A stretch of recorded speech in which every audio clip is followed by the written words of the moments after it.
Est-ce que tu peux te présenter? C'est lourd. Donc moi je suis Kim, j'ai 32 ans. Je suis une personne non binaire. Je suis UX UI designer, donc en fait je design des sites internet et de l'expérience client. Voilà. Est-ce que tu peux dresser un portrait du contexte social dans lequel tu as grandi et jusqu'à aujourd'hui?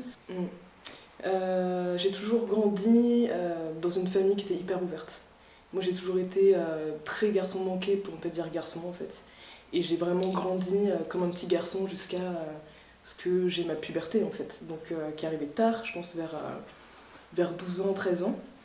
Et du coup, je m'appelle Kim, donc ça a toujours été une vraie plus-value pour moi, puisque c'est unisexe. Donc vraiment, toute mon enfance, je l'ai vécu comme un garçon à l'intérieur. Et mes parents ont toujours accepté ça en fait. On n'a jamais mis de mots là-dessus, mais l'idée c'était que je m'habillais comme je voulais. Un jour j'ai voulu me raser la tête. Mon père m'a dit c'est d'accord si t'as un 10 sur 10 en dictée. J'ai eu un 10 sur 10 en dictée évidemment. Il a pris la tondeuse à chien et c'était parti quoi. Donc du coup ça a toujours été hyper safe à ce niveau-là. Ensuite est arrivé le collège. Enfin, plein d'autres choses en fait. Ce qui s'est passé c'est que je pense que depuis toute petite, j'étais en fait amoureuse des filles sans le savoir. Donc notamment au CP où j'ai dit à ma maîtresse que si j'étais un garçon je voudrais me marier avec elle. Et en fait quand j'ai vraiment découvert que j'étais lesbienne, je me suis dit mais c'était sûr depuis le début en fait, il n'y a jamais eu de doute là-dessus quoi. Et voilà, et en fait cette espèce de flou sur mon identité a pas toujours été facile parce qu'en fait je pense que intrinsèquement je me sentais garçon, mais en même temps la société disait que j'étais une fille et tout bêtement quand on me disait est-ce que t'es un garçon, est-ce que t'es une fille, ça me dérangeait. Quand il y a des personnes qui me mégenraient, ça me dérangeait. Et par exemple on a déménagé et en arrivant au CE2, le prof a dit je vous présente un nouveau petit garçon. Et donc j'ai dû lever la main en disant en fait je suis une fille. Et c'était plein de petits épisodes qui étaient un peu traumatiques en fait. Donc où je me sentais pas forcément 100% bien avec ça à la base. Ensuite, le temps est un peu passé, je suis arrivée au collège, et là c'était la pire épreuve de ma vie quoi. Donc en fait, déjà j'étais la plus petite de l'école, j'avais des cheveux en brosse à l'époque, tout le monde me prenait pour un garçon. Il y a une prof qui a mis 6 mois à découvrir que j'étais une fille quoi. Et où vraiment toute la classe était en mode mais madame, c'est une fille en fait. Et elle était là mais non. Genre vraiment, elle disait que non, tu vois. Donc du coup, j'ai dû un peu dire, si, en fait. Donc il y avait de ça, et il y avait les travelots, les je suis pas pédé quand je voulais sortir avec un mec, et ce genre de choses, qui ont été un peu... c'était un peu... je pense que j'ai fait des dénis à cette époque en me disant c'est pas grave. Et en regardant en arrière, je me dis c'était un peu violent quand même, le truc. Voilà. Alors, ouais, j'allais dire, avant que tu ailles trop loin dans ces trucs-là, qui sont des questions qui vont arriver par la suite, donc pour revenir sur le truc du contexte social, en tout cas tu dirais que dans le cadre familial, c'était plutôt sécurisant, dans le Oui. sens où tu pouvais être comme tu étais. Oui. Est-ce que tu as été dans des écoles privées ou publiques? Public. Publiques. Tu définis ton enfance et ton adolescence vraiment de manière globale aujourd'hui avec le recul, comment tu définirais Je pense enfance vraiment heureuse. On était un peu dans la campagne, enfin, on s'amusait, tout était plutôt simple. Jamais, vraiment avec ma famille, tout s'est toujours très bien passé. Adolescence, bon, si on parle du collège, compliqué, parce que je me rappelle vraiment à un moment donné me dire je me laisse pousser les cheveux, il faut que je me maquille, il faut que je rentre dans les codes pour pouvoir me sociabiliser en fait. Et ça a été une période, je revois des images de moi, je suis en mode mais pourquoi en fait, tu vois, genre qu'est-ce qui se passe à un moment donné de ta vie pour que tu fasses ça. Donc j'avais du gloss et tout, enfin vraiment, donc je me travestissais complet quoi. Et période lycée ensuite, peut-être qu'on en parlera, la meilleure période de ma vie quasiment c'était la renaissance. Et du coup, à quelle période tu découvres ton homosexualité, ou en tout cas tes sentiments vers des filles, du coup j'imagine, j'ai l'impression que ça arrivait tôt. Et est-ce que tu as eu des sentiments aussi envers des garçons ou des relations avec des garçons? Alors quand j'ai découvert que je suis lesbienne, j'étais en fait avec un garçon. Donc c'est très marrant parce que à cette époque-là, je pense que je me disais bi parce que je devais sentir qu'il y avait un truc. J'étais avec un mec qui était hyper ouvert, qui savait. Et vraiment, je me dis, mais comment, enfin, je portais des Marcel, j'étais musclée, enfin, bref. Je ressentais pas d'amour en fait. J'avais du mal à lui tenir la main dans la rue, il voulait tout le temps qu'on s'embrasse, j'aimais pas ça, ce genre de choses, même s'il était très sympa et qu'en fait c'était un très bon copain. Mais tout le côté bisous bisous et tout, moi, ça m'ennuyait en fait. Et à un moment donné, donc ma cousine qui a 4 ans de plus que moi a fait son coming out et on était très proches en fait. Et je l'admirais énormément, c'était vraiment mon rôle modèle. Sauf qu'elle, elle est beaucoup plus féminine et compagnie. Et bref, elle a eu sa première relation avec une nana. Et j'ai vécu cette relation, comment on dit, par procuration. En fait, ça m'a tellement, genre, je sais pas, je me sentais vraiment, je me reconnaissais là-dedans, il y avait quelque chose qui faisait un travail en moi, quoi, et je me disais, waouh, je sais pas, ça bougeait, ça bougeait. Et jusqu'au jour où je regarde un film qui s'appelle Lost and Delirious, et à la fin de ce film, je me dis, je suis lesbienne. J'appelle mon mec et je lui dis, je suis lesbienne. Et là, c'était le début du commencement de ma vie, en fait. Parce que en fait, de comprendre ça, ça m'a tellement alignée à l'intérieur que je me suis dit, ok, en fait, je vais me recouper les cheveux. C'était pile, en fait, à la fin de la 3e, j'allais rentrer au lycée, et je me suis dit, je me coupe les cheveux, je les éteins en noir bleuté, je me suis acheté une fausse veste de moto, et j'étais en mode, c'est parti, en fait. Là, c'est plus les études qui m'intéressent, c'est je vais me sociabiliser, je veux que les gens sachent qui je suis, et prendre en fait à contre-pied tout ce que j'avais vécu au collège. Je me suis dit ça y est, c'est fini en fait. Et là je suis arrivée au lycée comme ça et en fait tout a changé. Le fait d'avoir confiance en moi, de m'assumer, d'avoir compris qui j'étais, ça a vraiment tout chamboulé en bien quoi. Et je me suis fait plein d'amis et j'ai eu ma première copine, on s'est tout de suite assumé et en fait quand je l'ai embrassée, bim badaboum quoi. C'était vraiment genre coucou. Et ensuite, quand on s'est pris la main, j'étais en mode mais c'est ça en fait. Genre, il y avait plus de doute et tout a été 100% naturel. On s'est tout de suite assumé au lycée, dans la rue. Et à partir de là, je portais le drapeau gay avec moi tout le temps. C'était vraiment, je mangeais gay, je lisais lesbien quand je pouvais. J'avais besoin vraiment de ces représentations qui étaient dures à trouver à l'époque. Et j'étais à la conquête de ça, j'avais besoin de ça pour me nourrir et nourrir qui j'étais en fait. Voilà. D'après ce que tu racontes, il y a une forme d'évidence quand même depuis longtemps, j'ai l'impression depuis vraiment que t'es petite. Est-ce que tu arrives avec le recul à expliquer pourquoi avec ce gars où tu dis en fait c'était un copain au final quoi, est-ce que tu arrives à dire pourquoi t'es sortie avec pourquoi t'es sortie avec lui je pense que j'en avais envie, je pense que de voir les autres avoir leurs premières expériences amoureuses aussi, ça me donnait envie. Mais je pense que profondément, j'ai toujours été extrêmement curieuse en fait. Dès toute petite et surtout du corps masculin. Enfin, je me rappelle vraiment d'un... Non, je vais pas raconter cette histoire.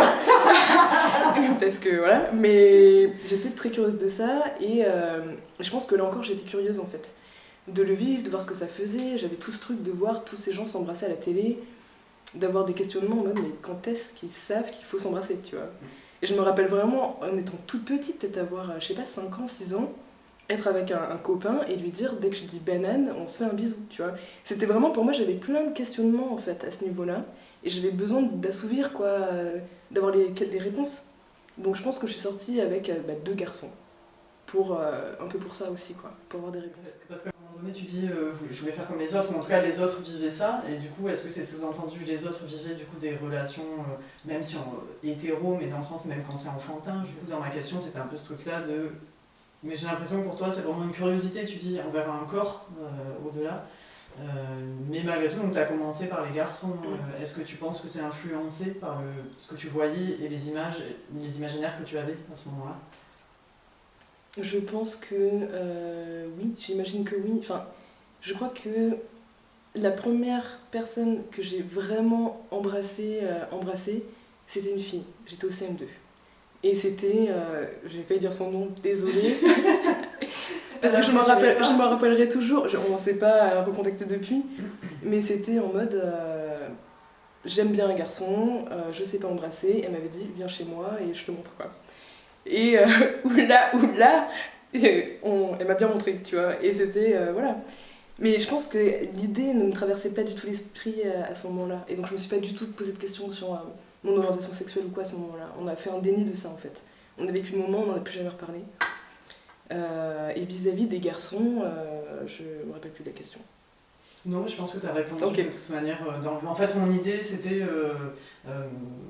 est-ce que tu es sortie avec un garçon parce que c'est ce que tout le monde faisait autour de toi et que du coup, tu sentais bien que tu n'avais pas d'autres options, même si tu sentais des petits trucs, ou j'ai l'impression que pour toi, c'est pas le cas, c'est plus un truc de... Ouais, non, je pense que j'avais envie de faire l'expérience en fait, j'avais envie de le vivre.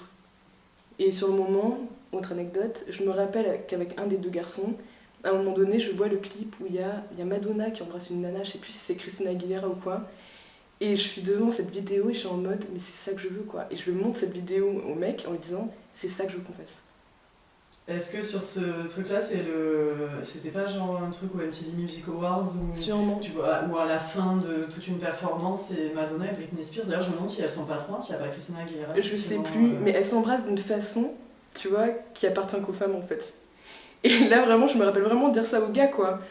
Et je veux qu'on s'embrasse comme ça. Je veux que tu sois Britney Spears. Ou Madonna. Je veux que tu sois Madonna.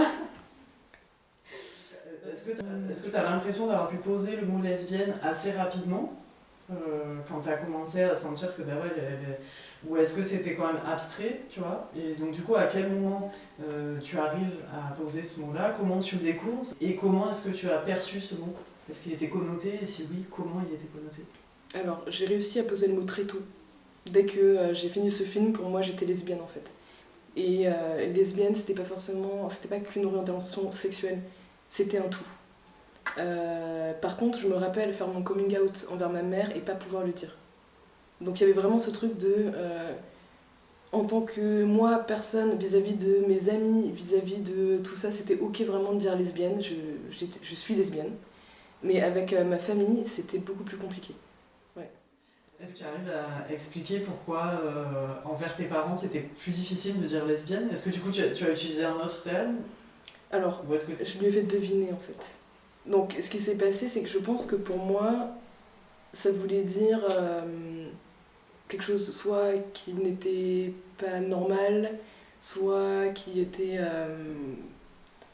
pas forcément grave, mais c'était pas comme de dire, j'en sais rien. C'était pas anodin en fait. Donc il y avait une lourdeur avec ça et j'avais vraiment du mal. En plus, on a toujours été hyper pudique avec mes parents, je suis quelqu'un de pudique dans mes émotions, mes sentiments. Et ce jour-là, je me rappelle vraiment de dire, même il faut que je te dise un truc. Et quand je dis ça, elle sait qu'il y a quelque chose, quoi. Tu vois, genre ça a dû m'arriver 3 fois dans la vie.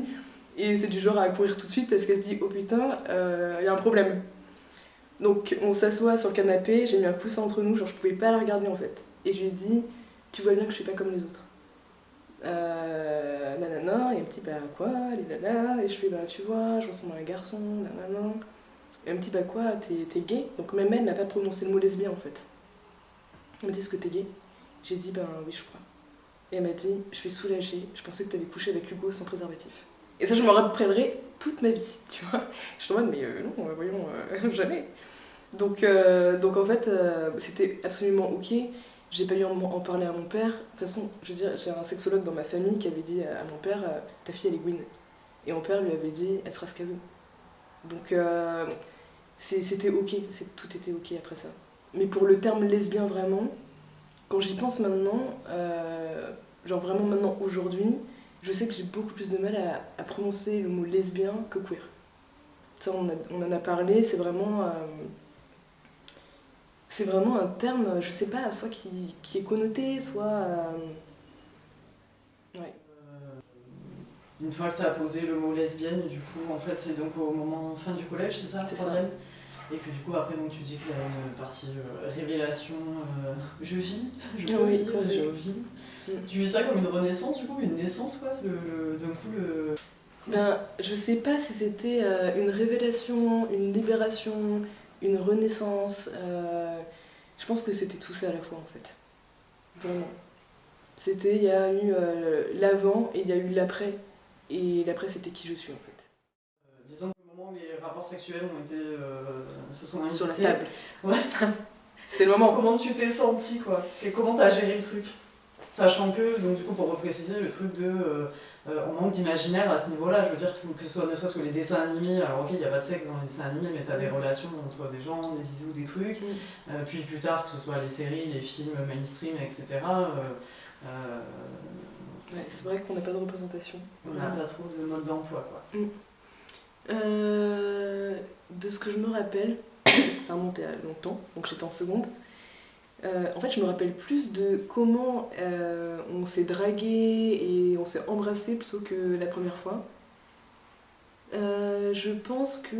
Enfin, tu veux du coup cette histoire ou... Ça après c'est libre à toi, c'est plus globalement, est-ce que c'était un moment flippant ou pas du tout, ou léger, ou... Enfin voilà, c'est genre... est-ce que ça a été fluide ou est-ce que ça a été genre compliqué? Je pense que d'une manière générale, de toute manière, si on en a parlé aussi, c'est pas quelque chose qui est propre uniquement aux lesbiennes, c'est que globalement, quand t'es jeune et que tu découvres la sexualité, c'est pas simple. Peut-être aussi que dans le cas des relations hétéros, c'est parce que t'es noyé d'images et que du coup tu dois faire ton tri là-dedans. C'est ça. Et peut-être que nous, de l'autre côté, on a plus ce truc de... Nous, on n'a pas d'image. C'est ça. Or, enfin, si, on a des images, mais qui ne correspondent pas, qui ne répondent pas à notre réalité. Et voilà, c'était savoir un peu comment t'avais composé avec tout ça. Je pense qu'il y a eu en même temps une partie de grande confiance en moi et en même temps une partie de grand stress. Parce que je pense que j'étais assez douée pour jouer et séduire et compagnie. Donc tout le côté blabla était absolument perfect. Au top. Par contre, quand il s'agissait de passer à l'action, mais même pour plus que la première, ça a souvent été comme ça, c'était très compliqué pour moi de passer au physique, quoi, que ce soit embrasser ou plus. Et malheureusement, si jamais tu me regardes, je sais que ça a été peut-être un peu compliqué de prendre quelques vents, mais on a réussi à s'embrasser, c'était trop bien, et on est passé ensuite à l'acte, et c'était très chouette aussi. Et je pense que... je crois qu'il y a eu beaucoup de communication en fait avec ma première copine, et ça c'était très important. Sur le plaisir, etc. Pour apprendre à découvrir nos corps, comment ça marchait, comment faire, qu'est-ce qui était bien pour l'autre, qu'est-ce qui était bien pour soi et compagnie. Et ça, je pense que c'est la clé, de pas rester seul avec son stress et quelque chose qui ne convient pas. Voilà. Juste de communiquer. En fait, il n'y a rien de mal à ça, au contraire, c'est super sain. Ça montre qu'on a confiance et ça peut que bien se passer, quoi. Voilà. Est-ce que tu as ressenti le besoin de trouver un autre mot, par exemple, ou en tout cas de te rassurer en te disant je suis peut-être bi, ou tu l'as un petit peu évoqué tout à l'heure, ou est-ce que pour toi, non, ça va, c'était tellement bon que c'était cool, quoi. À partir du moment où j'ai compris ça, je me suis jamais dit que j'étais bi ou autre. Je savais, en fait, que j'aime les femmes et je les aime trop, tu vois. Donc je sais, il n'y a aucun doute à ce niveau-là. Lesbienne, du coup, ça t'évoque quoi? Alors, il y a plein de notions aujourd'hui qui existent. Pour moi, lesbienne, c'est une orientation sexuelle. Plus que de la politique, plus qu'une déconstruction et compagnie. Pour moi, lesbienne, c'est ma base, c'est qui je suis dans toutes mes cellules. Et ça fait vraiment partie de mon orientation sexuelle. C'est pour ça que j'en parle peu, je dis pas aux gens « coucou, je suis lesbienne ». Mais si on me demande qui je suis ou quoi, généralement je vais dire je suis non-binaire, je suis queer. Et pour moi, être non-binaire ou queer, non. Être non-binaire, c'est qui je suis, et être queer, c'est pour moi politique. Parce que justement, il y a une déconstruction d'identité, il y a une déconstruction sociale à tous les niveaux, qui font partie de ce terme-là, qui en fait, qui n'a pas vraiment de définition claire. Enfin, on a beau en parler, je pense qu'on a tous plus ou moins une définition avec un tronc commun, mais qui évolue, et je pense que c'est important que chacun aussi puisse s'approprier ça. Tu saurais dire depuis quand tu te définis non-binaire? En fait, c'est assez intéressant, parce que ça fait pas si longtemps que j'ai découvert ce mot et qui m'a vraiment fait tilt. Parce qu'en fait, ce qui s'est passé à la base, c'est que je m'identifie en tant qu'androgyne. Et pour moi, c'était extrêmement important d'avoir ce mot-là auquel me rattacher, puisqu'on peut être lesbienne très féminine, lesbienne, peu importe. Et j'avais aucune représentation en fait, de personnes androgynes. Et ensuite est arrivé le film Bound avec Corky en Marcel et tout, et j'étais en mode Bound, Corky, oui. Finalement, je vois quelqu'un qui me ressemble et ça me faisait trop du bien. Et ensuite, la fameuse Shane, qui a été iconique parce que justement, elle représentait ça, l'androgynie. Et on est tellement à être androgyne en fait, et on est tellement à pas avoir eu ces représentations dont on aurait eu besoin à l'époque. Donc pour moi, androgyne, c'était plus qu'un physique, c'était une philosophie, un état d'esprit, c'était tout le fait que ma façon de me déplacer n'a jamais été féminine. J'ai jamais eu une façon de bouger, il n'y a rien en moi qui a jamais été 100% féminin. Et donc j'ai toujours été dans cette espèce de milieu à me dire, en fait, si on regarde juste les attraits rationnels, je fais de la moto, je suis masculine, j'ai toujours adoré le sport. En fait, si on le fait sur un papier, on le met dans la case homme, quoi. Et en fait, je suis pas un homme et j'aimerais jamais être définie comme un mec cis. Et si on me parle des attributs qu'est censée avoir une femme, je suis en mode, mais je suis pas une femme en fait non plus. Et quand j'ai découvert le terme non-binaire, je me suis dit, mais c'est ça en fait. J'ai fait ni partie de l'un ni partie de l'autre, je suis pas de gender fluide ou quoi que ce soit, je suis juste ni l'un ni l'autre. Je suis Kim quoi. Et c'est ok. Donc c'est assez récent du coup C'est assez récent, je pense que ça a 2-3 ans. Ouais. Quand je parle de femme féminine ou d'homme masculin ou de masculinité ou autre, je parle de la féminité et de la masculinité qui sont décrits par la société. Est-ce que tu as eu besoin du coup d'aller chercher d'autres représentations ? Complet. Si oui, comment tu es allé comment tu t'y es pris en fait pour trouver d'autres références, sachant quand même à l'époque en tout cas où toi tu découvres un petit peu tout ça, il n'y a pas internet comme aujourd'hui. J'ai cherché pas mal sur internet. Je pense qu'on se faisait pas mal de bouche à oreille aussi. À partir du moment où j'ai trouvé la communauté, en fait, déjà ça a été incroyable. Ça a été trouver une seconde famille et me sentir bien parmi les miens. Et ensuite j'ai cherché beaucoup sur internet et j'ai découvert notamment Tigane et Sarah, qui a été pour moi des vrais rôles modèles aussi. Et je suivais à fond leur musique, tout ce qu'elles pouvaient dire et compagnie. Chercher de la littérature, c'était compliqué, parce qu'en fait, il n'y avait quasiment pas de bouquins à l'époque. Et moi, tout ce que je voulais, c'était un roman, en fait, où il y avait une histoire d'amour entre deux meufs, quoi. Parce que c'est cool d'être lesbienne et tout, mais en fait, personne t'explique rien sur le truc. Donc, soit t'as assez confiance en toi pour te dire, je vais expérimenter, on verra bien. Mais il y a quand même plein de questions, surtout quand t'es jeune, que tu peux te poser. Je me posais, plein de questions, quoi. Donc, je suis montée à Paris un jour, j'ai été dans le Marais, et j'ai trouvé une bibliothèque où il y avait plusieurs livres, et pour moi c'était de l'or en fait. J'étais en mode je veux tous les acheter, et à l'époque j'avais, je sais pas, 40€, je sais même plus, on n'était pas en francs, on était en euros la meuf. Je suis bien. Ouais, c'était peut-être le début de l'euro, je sais plus, et j'ai dû appeler mes parents en leur disant je vais acheter des livres, est-ce que vous pouvez m'envoyer de l'argent ? Parce que j'ai dû acheter, je sais pas, 6 bouquins, et je me rappelle, non, peut-être même pas, peut-être 3 ou 4, ça coûtait hyper cher parce que c'était des trucs un peu indépendants et tout. J'en avais eu pour 60 balles le bouquin, et c'était des histoires qui étaient mal romancées en plus, tu vois. Mais j'étais juste contente de me dire, voilà, c'est deux femmes ensemble qui vivent une histoire, et en fait ça me permet de me nourrir. Donc il y avait ça, chercher de la musique lesbienne, tous les films que je pouvais trouver en fait. À l'époque, il y avait déjà du streaming. Non, c'était pas du streaming, je crois qu'on téléchargeait les films et que ça prenait 10 000 ans à chaque fois. On les gravait sur CD. Oui. Complet, non mais c'était ça. Et je me rappelle vraiment faire ça, quoi. Télécharger un max de films, regarder plein de films. Et surtout, m'entourer que de lesbiennes, en fait.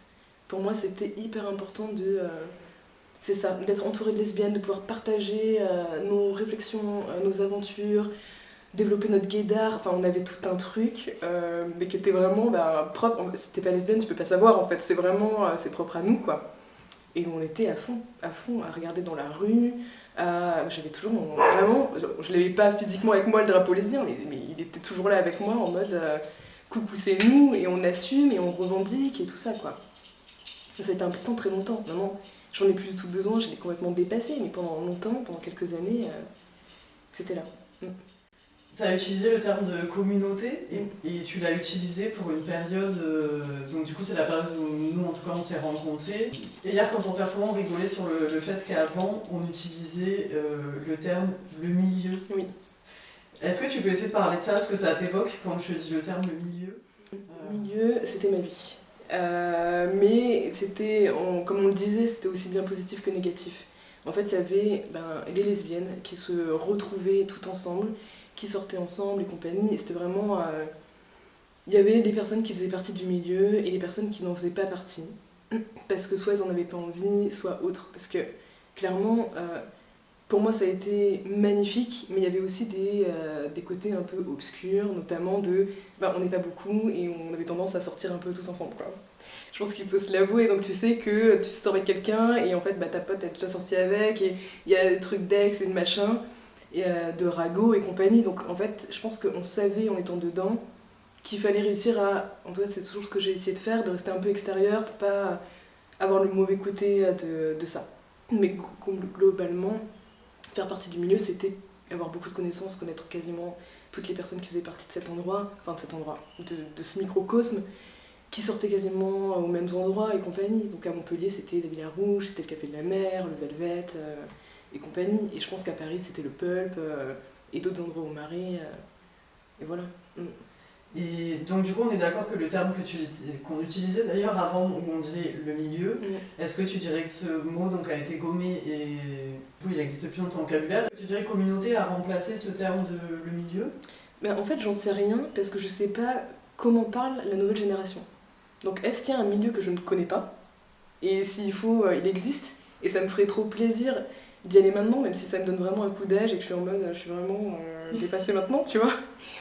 Mais je me dis aussi que je pense qu'on était tellement moins politisés à l'époque, ou en tout cas moi dans mon environnement, on était tellement moins politisés qu'on vivait cette vie de lesbienne.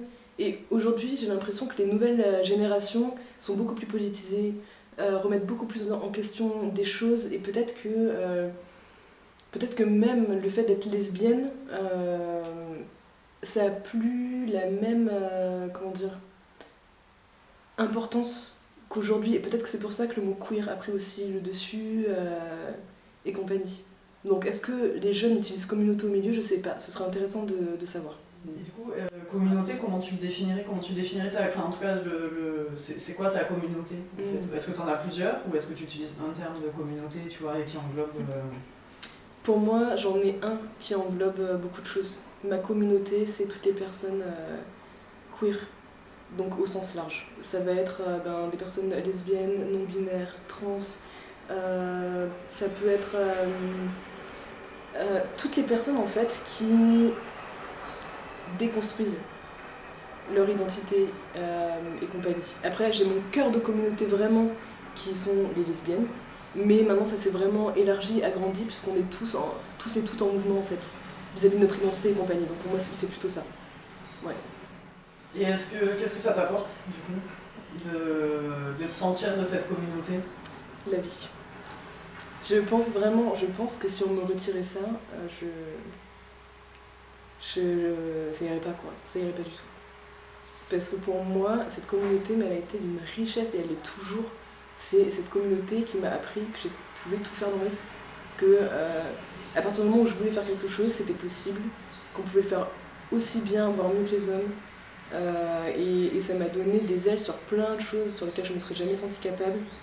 Et en fait, c'est juste du positif, du safe, de la bienveillance et du soutien, du support tout le temps.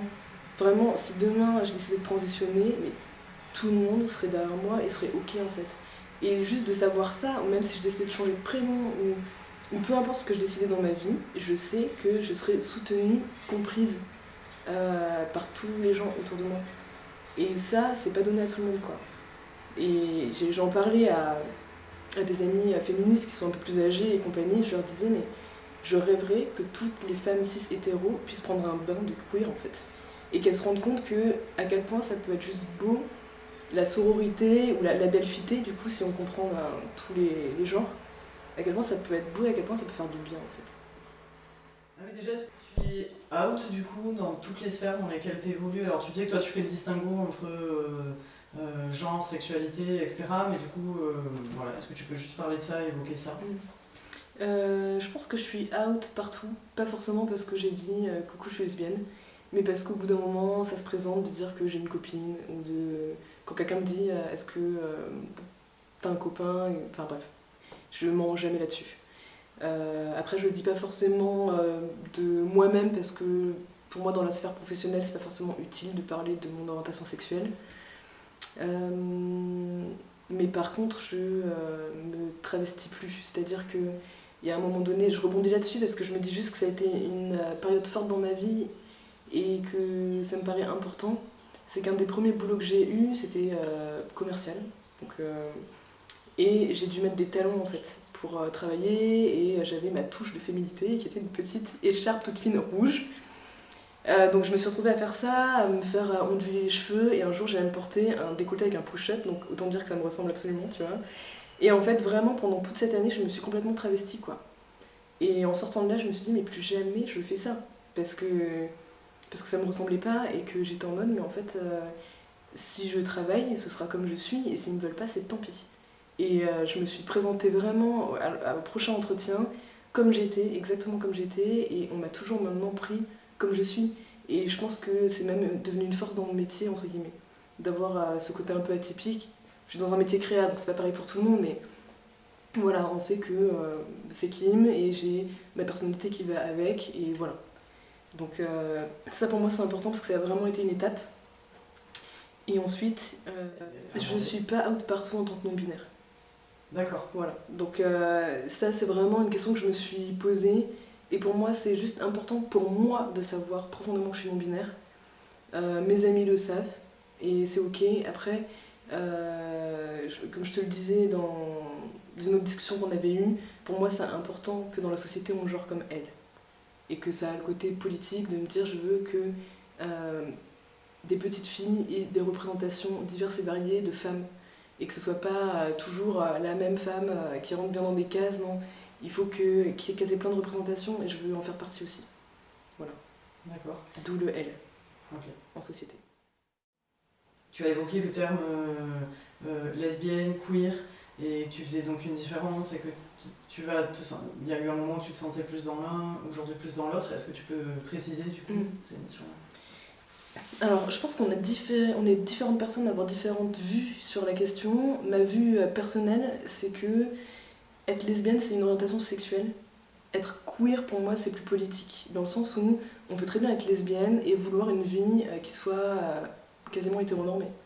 On peut être lesbienne et ne pas vouloir ni de la PMA, ni du mariage pour tous, et compagnie. Donc, pour moi, il y a vraiment les lesbiennes, c'est je suis une femme qui aime les femmes, en fait. Et après, il y a la personne lesbienne et queer, ou queer, qui va être plus politique en se disant qu'est-ce que ça représente tout ça, en fait. Pourquoi est-ce qu'on lutte on veut les mêmes droits, on remet en question le patriarcat, on remet en question la société dans sa globalité et on essaie par-dessus ça de construire quelque chose qui nous paraît plus juste. Et que ce soit sur justement la remise en question de tout ce qu'on nous a ancré en nous et inculqué, se dire, comme je disais tout à l'heure, est-ce que mon prénom me convient, est-ce que je me sens Kim ? Moi personnellement je me sens Kim. J'ai des amis qui se sentaient pas dans leur prénom d'origine, qui ont décidé de changer et qui se présentent comme je suis et pas comme je m'appelle, et ça c'est très important. Il y a la question de l'identité de genre. Est-ce que je me reconnais en tant que femme cis ou pas ? Il y a la question de comment je veux être parent demain. Est-ce que je veux faire comme un papa et une maman, ou est-ce que j'ai envie de me dire mais en fait la parentalité c'est peut-être hyper beau aussi de la partager avec des amis en fait, etc., etc. Et donc je pense que être queer c'est aussi remettre en question plein de pans de la vie et se réapproprier les choses, faire sa petite mixture et se dire ok, mon choix à moi c'est de décider que je vais vivre ça comme ça. Et c'est reprendre possession de ses choix en fait. Voilà. Et de ce que tu décris, pour toi, queer, il y a forcément une part d'engagement militant, j'ai l'impression, dans ce que tu dis. Est-ce que tu es OK avec ça ? Pour moi, oui. Peut-être que pour d'autres, non. Et par contre, je pense que c'est important de préciser que le militantisme, il peut être hyper divers et varié. Et je pense que comme Camille le disait bien aussi dans la première interview, rien que le fait de sortir comme je suis est un premier acte militant. Le fait de tenir la main à ma copine dans la rue est militant. Et le fait de juste planter des petites graines quand tu parles avec des gens, c'est militant. Donc en fait, il y a plein de façons différentes d'être militant et voilà, et je pense que c'est très important d'avoir tous les types de militantisme. Donc que ce soit on monte une action qui est un peu violente pour faire bouger les choses, ou on est dans du hyper soft et bienveillant, je pense que tout cumulé ensemble fait que ça marche. Il faudrait pas qu'il y ait que un en fait. Et ça pose aussi la question de la légitimité du militantisme. Et on en parlait, et en fait, il faut se dire qu'on est tous et toutes légitimes, en fait. On est légitimes. Voilà. Si, est-ce que tu arrives à me dire comment ça t'est venu, en fait, tout ça, ces positions politiques, cette prise de conscience, cette volonté de déconstruire des choses et d'en construire d'autres? Est-ce que tu arrives à expliquer le cheminement? Oui. Voilà. Non. Merci, ciao. Allez, bisous. En fait, c'est vraiment mon environnement et notamment les soirées Martine donc, qui ont eu lieu à Montpellier, qui est un collectif queer et féministe qui a été monté il y a quelques années et qui m'ont complètement éduquée en fait. Et tout mon environnement amical aussi, donc qui évoluait en même temps, grâce à des voyages, grâce à des rencontres et compagnie. Et en fait, il y avait vraiment ce côté toujours de tellement bienveillance dans la façon dont on nous expliquait les choses. Donc ça a été des ateliers sur le corps, sur plein de choses différentes, et juste de se dire, repositionner la position de la femme en fait dans la société, tout ce qui va pas autour. Au début, je me rappelle une de mes meilleures amies qui avait des propos un peu radicaux, et j'étais vraiment en mode c'est non, je veux pas, c'est non, tu vas trop loin dans tes propos, et nana. Et en fait, aujourd'hui, je me dis, mais elle avait raison, sur tout. Mais j'avais besoin juste de faire mon cheminement petit à petit, à ma vitesse, et de comprendre petit à petit, de commencer à bouquiner et à m'ouvrir sur des choses pour en fait comprendre la vraie situation des femmes dans la société, du racisme, de plein de choses concernant les minorités en fait.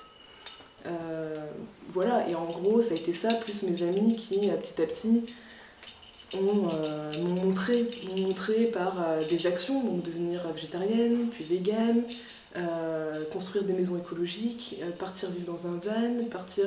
En fait, il y a eu tout un ensemble de choses qui ont fait que ça a bougé ma façon de penser, qui m'ont fait évoluer aussi. Et je pense que le militantisme, ça vient aussi de quelque chose qui est global. Ça peut venir d'une problématique spécifique, mais en fait, plus tu ouvres et plus tu regardes le champ, et puis tu te dis, ok, en fait, donc il y a tout ça qui va pas.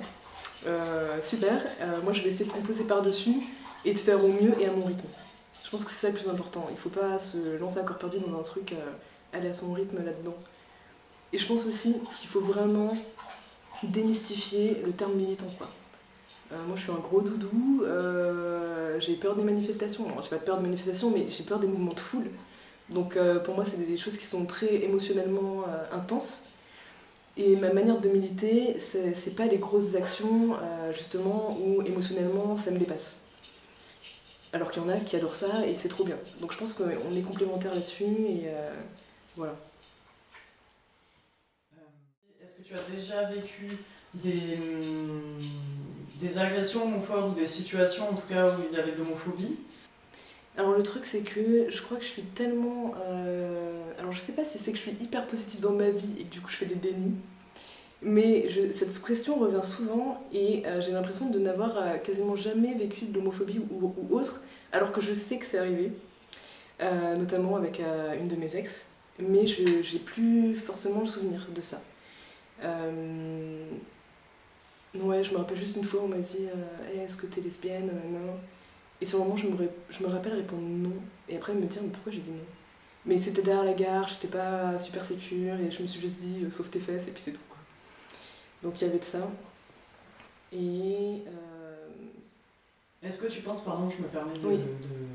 de poursuivre là-dessus, est-ce que tu penses que dans le cas où effectivement tu l'aurais moins vécu que d'autres lesbiennes, est-ce que tu penses que le fait que tu aies une apparence androgyne, est-ce que tu penses que ça a pu te protéger oui. Ouais. Complètement. Je pense en fait que ça m'a sauvée de plein de situations. Je pense que ça m'a sauvée du sexisme, que ça m'a sauvée mais même en fait le fait d'être androgyne et lesbienne, je pense que ça m'a sauvée d'une partie de la pression que la société met sur les gens. Donc j'ai vraiment l'impression d'avoir échappé à cette espèce de pression de se marier, d'avoir des enfants et compagnie. Moi je suis en mode personne n'attend rien de moi dans la société, donc si demain je me marie ce sera mon choix, et si demain je décide d'avoir des enfants ce sera mon choix, et ce sera pas parce que y a une pression, oulala j'ai 32 ans, l'horloge biologique, truc machin, non. Et pour ça, je trouve que j'ai beaucoup de chance en fait. Il y a plein de fois dans ma vie où je me suis dit, j'ai l'impression vraiment d'avoir de la chance par rapport aux femmes hétéros cis, quoi. Et je pense aussi que je suis beaucoup moins sexualisée en fait que des femmes féminines, en tout cas ouais, des personnes féminines. Et mis à part les quelques allusions à Millennium, la nana qui joue dans Millennium, parce qu'en plus j'ai une moto et tout ça, j'ai jamais eu plus que ça. J'ai eu quelques catcalls, on en parlait à Marseille. Le seul endroit sur Terre où on me catcall, c'est à Marseille, quoi. Et après, non, franchement... Et je me rappelle même d'une fois où j'ai retrouvé la personne avec qui j'étais à l'époque, qui était, elle, très féminine, et je la vois de loin, j'étais au bout de la rue, et elle est en train de se faire emmerder par un gars, quoi. Et donc j'arrive, et en mode, qu'est-ce que tu fais, en fait? Et le mec me dit, ah pardon, je savais pas qu'elle était avec toi, désolé, et il s'en va, en fait. Et là, donc sur le moment, je me dis, oh yo! Et en fait, après coup, je me dis, c'est horrible! Parce que ça veut dire quoi? Ça veut dire que le mec, il s'est dit, non mais ça y est, soit je suis un garçon, soit je suis une fille un peu masculine, respect, je vais pas te piquer ta meuf, mais si je suis pas là, c'est ok de faire chier quelqu'un, quoi. Donc horrible, en fait. Et voilà, et sur le moment, je me suis sentie fière comme une con, alors qu'en fait, c'est juste nul, c'est nul. Donc oui, je pense que mon physique m'a pas mal sauvée. D'accord. Je voulais peut-être revenir sur la partie où je te demandais est-ce que tu avais vécu des situations désagréables, ou homophobes, ou etc. Tu voulais revenir peut-être un petit peu nuancer certaines choses. Oui, parce que en réfléchissant vraiment profondément, c'est vrai qu'il m'est arrivé des trucs qui étaient pas forcément... enfin, qui étaient durs. Pas forcément par rapport au fait d'être lesbienne, mais par rapport à mon apparence.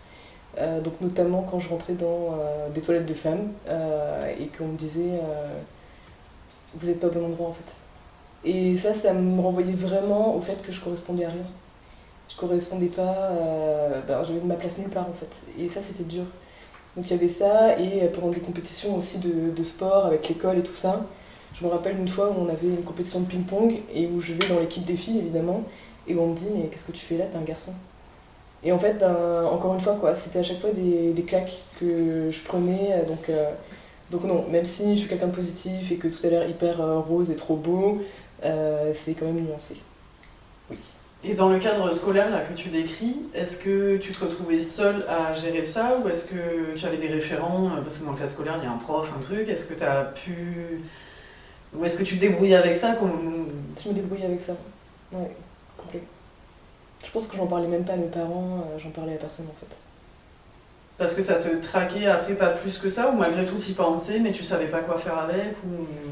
Je pense que j'avais toujours un stress par rapport à ça, en fait. Je me rappelle des fois de marcher quelque part et d'avoir peur qu'on me parle parce que souvent on me disait t'es une fille ou un garçon.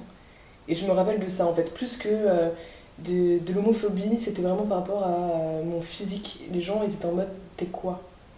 Et du coup, c'était plutôt ça qui était dérangeant. C'est juste de se dire si on m'interpelle, ce sera pour me poser cette question.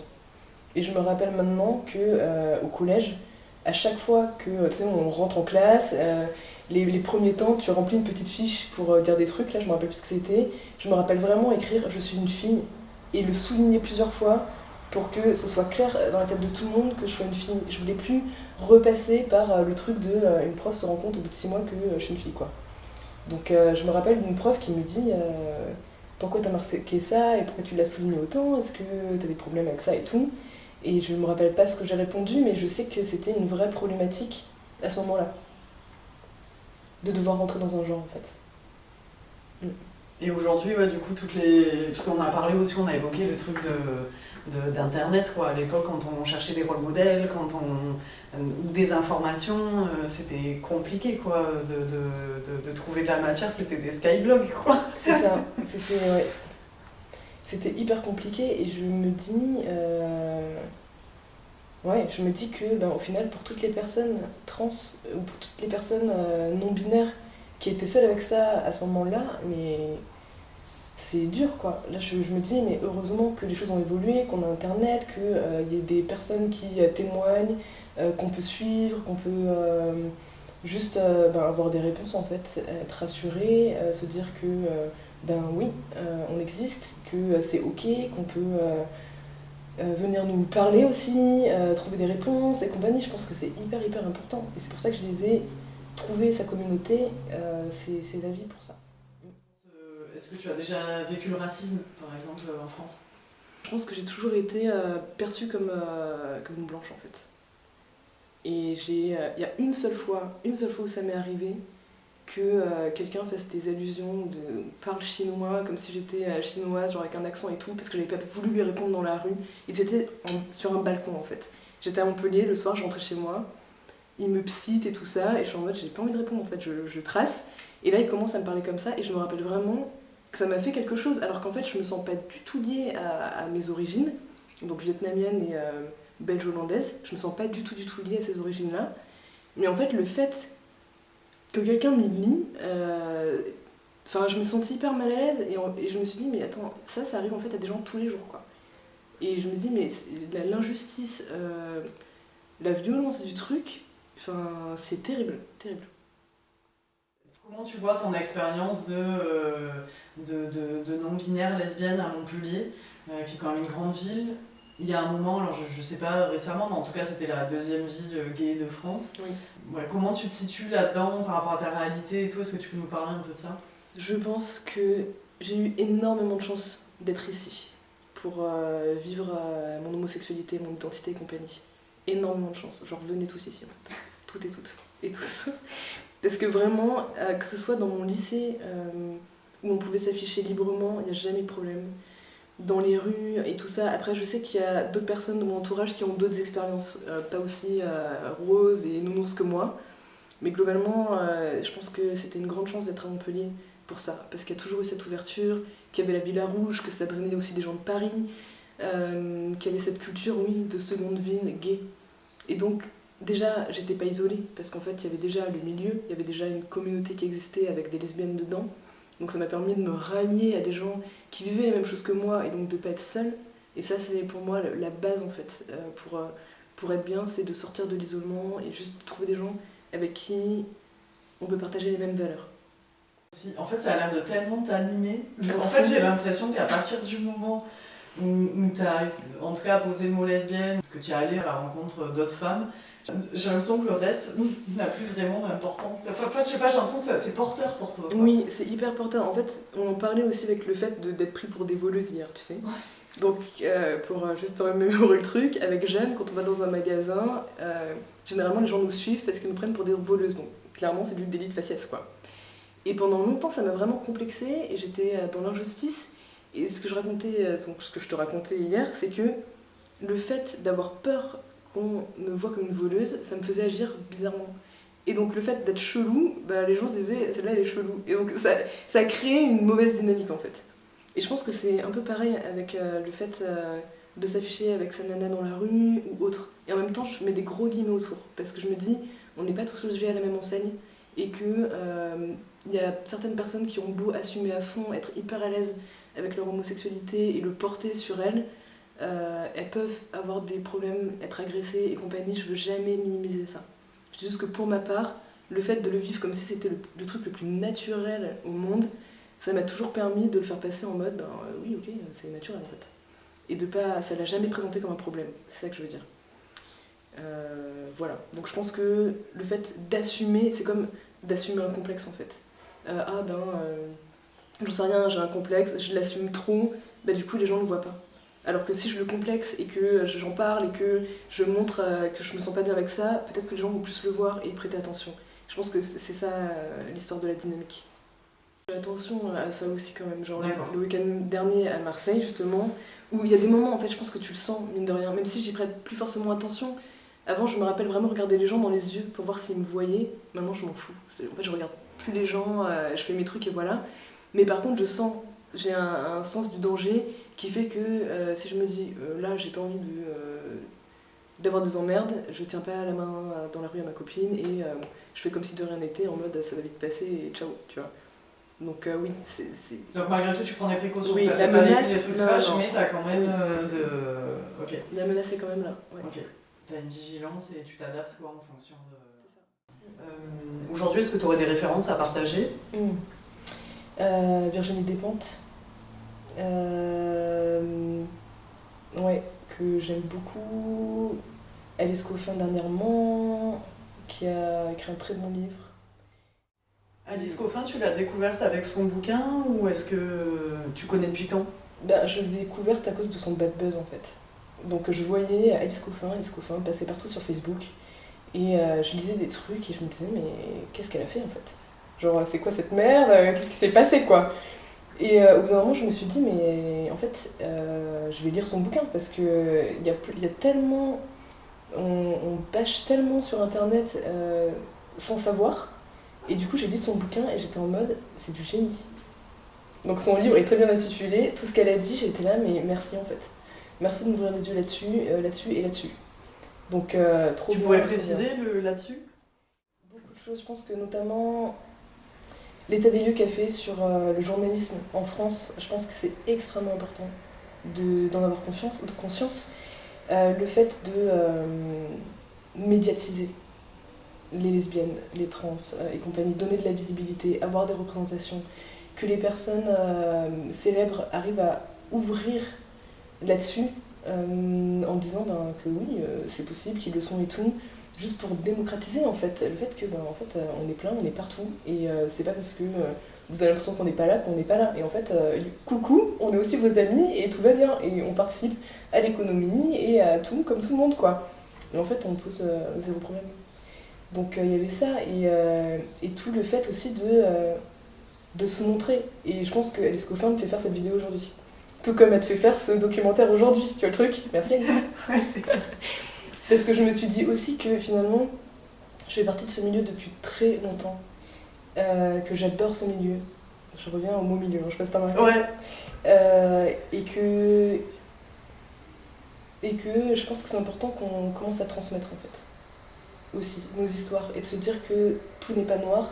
Et de se dire aussi pour les parents qui pourraient peut-être regarder cette vidéo aussi, ce documentaire devient complètement mainstream et hyper connu sur la terre entière, de dire c'est ok, en fait il y a cette espèce d'ancrage médiatique ou je sais pas de société qui fait que quand on a un enfant qui est gay, lesbien ou trans, on se dit oulala, ça va être la merde.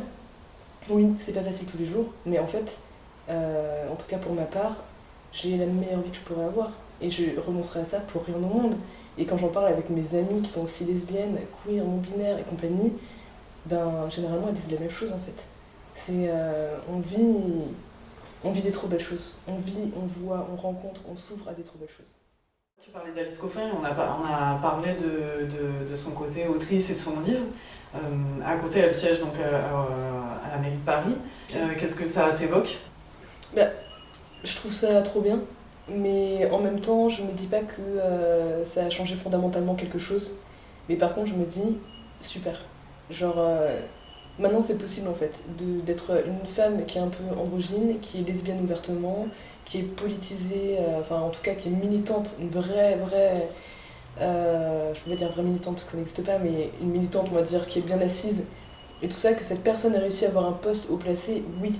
Je me dis, il y a une vraie ouverture, c'est super, et ça veut dire que ça ouvre la voie aussi à d'autres personnes qui pourraient se dire, tiens, moi aussi j'ai envie d'y aller. Et ça, c'est important. Il faut surtout pas qu'on se stoppe dans des envies. Si on a envie de monter en politique, go, allons-y, prenons place, et que notre voix soit entendue. Et tu dis que la lecture du bouquin d'Alice Coffin t'a poussé à témoigner. Est-ce que tu peux préciser ce truc-là? Par exemple, qu'est-ce qui te manquait avant ce bouquin pour le faire? Est-ce que tu avais déjà eu l'opportunité ou l'envie, toi, de partager ton récit, ton parcours? Je pense que j'ai eu l'envie, mais le truc c'est que je sais que tout le monde ne vit pas les choses de la manière aussi facile que je l'ai vécu. Et je veux pas que mon récit minimise le récit qui est beaucoup plus dur de certaines autres personnes.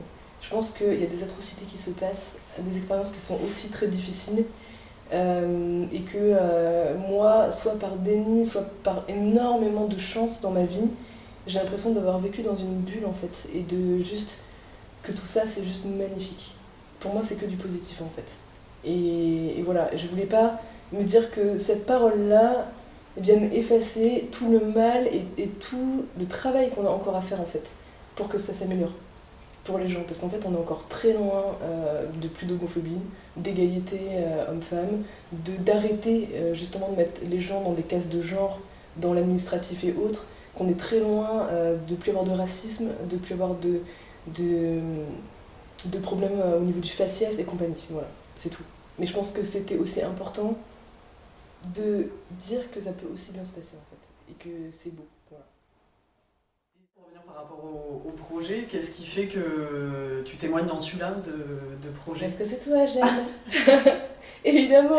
Je me dis, ma question est tendancieuse, on dirait trop que c'est la réponse que j'attends, c'est genre... Non, mais on a bien compris. Non, mais est-ce que, j'en sais rien, il y a des pans du projet qui... Moi, il me semble que dans ce que tu dis, effectivement, il y a le côté, tu sais, ma volonté de réunir des témoignages différents, en fait, qui sont, pour moi, qui juste reflètent une réalité, quoi. Pour moi, lesbienne, ok, on l'a dit, c'est quelque chose à la fois de politique, une envie, une réalité, ne serait-ce que ça, une réalité, en fait. Mais ça définit pas intégralement qui on est, quoi. Ça s'arrête pas là. Est-ce que c'est ça, ce truc qui te parle dans le projet, tu vois, en dehors du fait qu'effectivement on se connaisse, et merci de m'avoir confié ce témoignage, tu vois.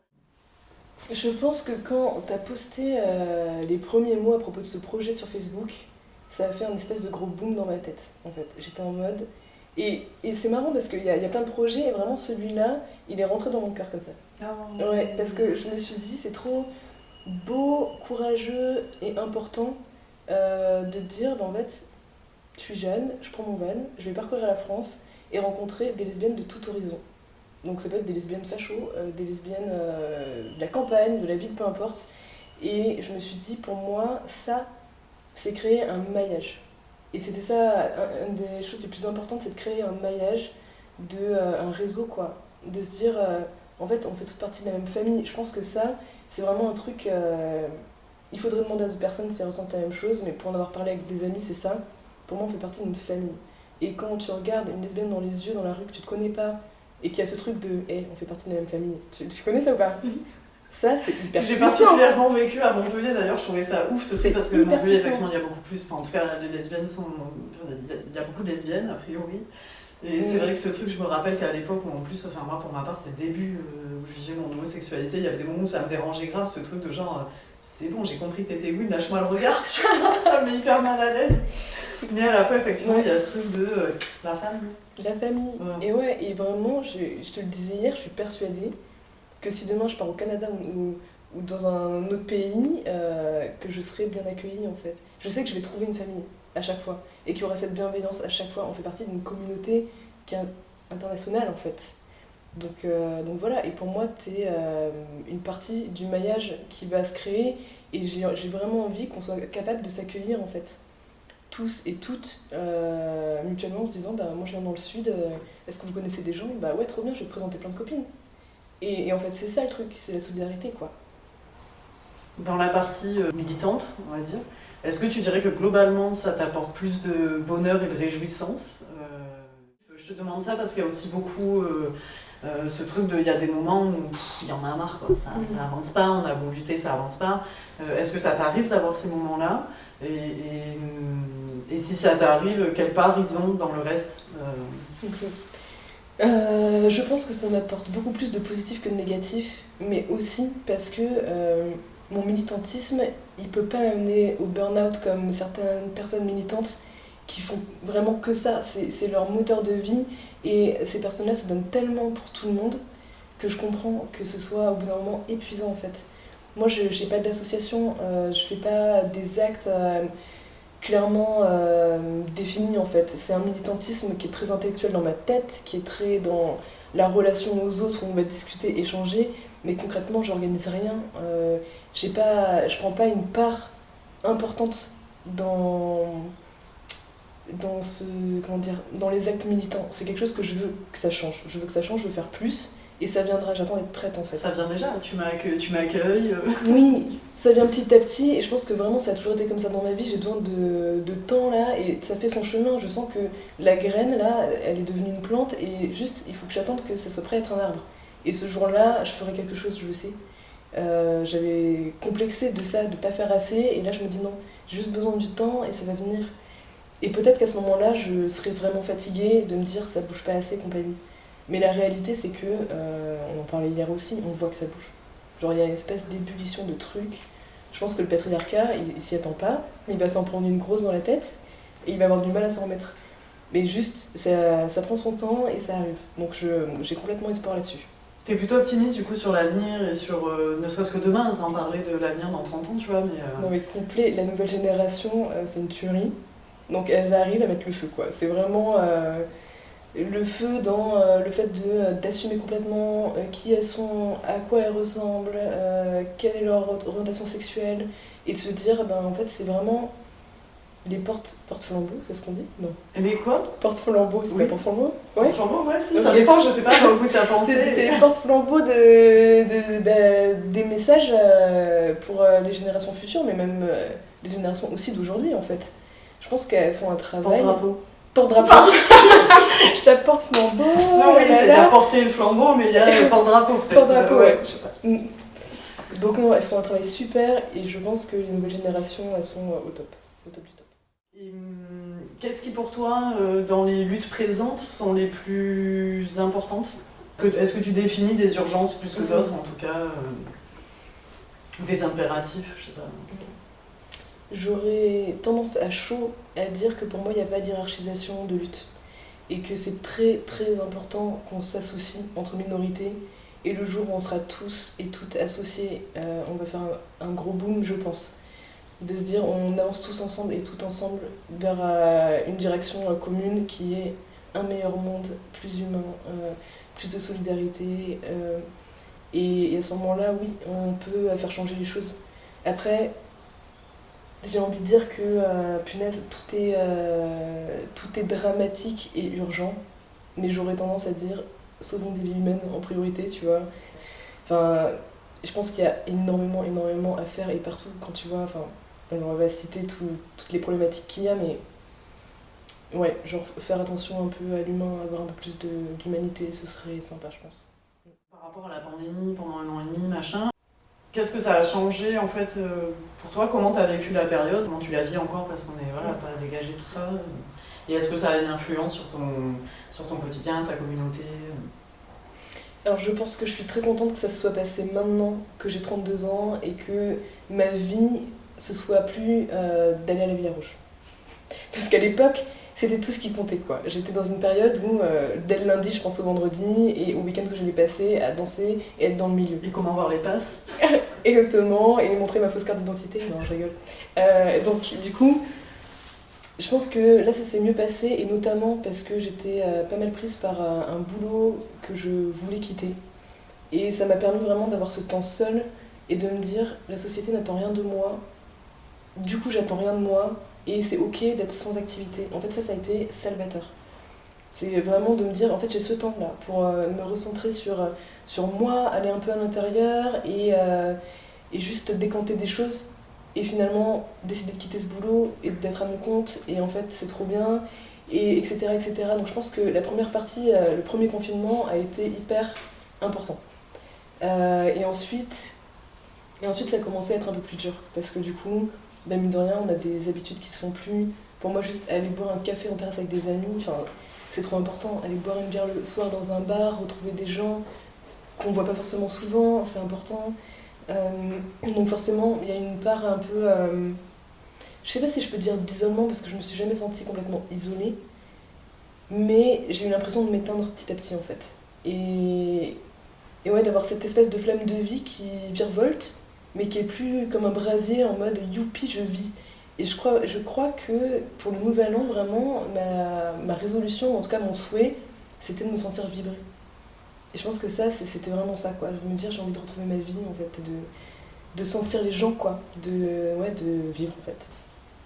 Oui, c'est pas simple encore, quoi. Mais... Bah, c'est pas simple, mais en même temps, on a eu ce projet de maison qu'on rénove avec Ellie et Hello, et tout ça, ça m'a remis dans des projets. Parce que je passais beaucoup de temps, en fait, assise sur mon canapé, juste à réfléchir. Et ça, c'est mon gros tort. Ça m'est arrivé plusieurs fois dans ma vie, quand j'étais sans activité, de devenir la fille du canapé, tu vois. C'est vraiment genre, c'est même pas je regarde des films ou quoi, c'est je suis seule sur mon canapé et je réfléchis, je suis à l'intérieur de moi. Et en fait, je me dis, c'est cool et tout, hein, mais pas trop longtemps. Donc là, de nouveau, les projets, partager, recevoir des gens, donc toi, d'autres copines, et se dire, on s'ouvre en fait. Voilà. Est-ce qu'il y a un sujet qu'on n'a pas abordé et que tu as envie d'aborder? Je sais pas, je pense que le seul truc peut-être que j'aimerais dire, c'est qu'on est toutes et tous capables. Voilà, c'est vraiment ça en fait. C'est d'essayer de pas se mettre de limites, je vais dire border, mais et de parler en anglais, non, c'était pas, c'était pas l'intention, de barrières. C'est pas parce que on a grandi en étant éduqué ou en ayant une vision patriarcale de on est censé pas faire tel ou tel métier. Moi j'ai plein de potes là qui se mettent à faire du bâtiment, qui ont une entreprise dans le bâtiment, qui décident juste de casser tous les codes et ça marche trop bien en fait. Et elles font partie de mes représentations actuelles de personnes qui font parce qu'elles ont envie de faire et qui prennent leur place. Et en fait, on peut faire n'importe quoi. On peut tout faire. Et ça, c'est vraiment le plus important parce que c'est un truc que j'ai appris grâce à cet environnement, grâce à mes amis, et que je me dis que j'aimerais que tout le monde puisse connaître et se transmettre mutuellement le fait que tu peux, en fait, tu peux. Est-ce que tu aurais des petits tips pour bien vivre ce moment-là, en fait Je pense que se renseigner, avoir des témoignages, rencontrer des gens qui vivent ça, pouvoir poser des questions et pas hésiter à les poser en fait. Genre trouver une personne safe et lui poser toutes les questions qu'on a pour démystifier aussi, être rassuré. Je pense que c'est bien. Les lectures c'est bien. Après j'ai l'impression qu'il y a beaucoup de lectures du coup qui sont militantes, très féministes et compagnie. Peut-être qu'il faudrait des lectures qui soient un peu plus légères aussi. Peut-être que je les connais pas et qu'elles existent.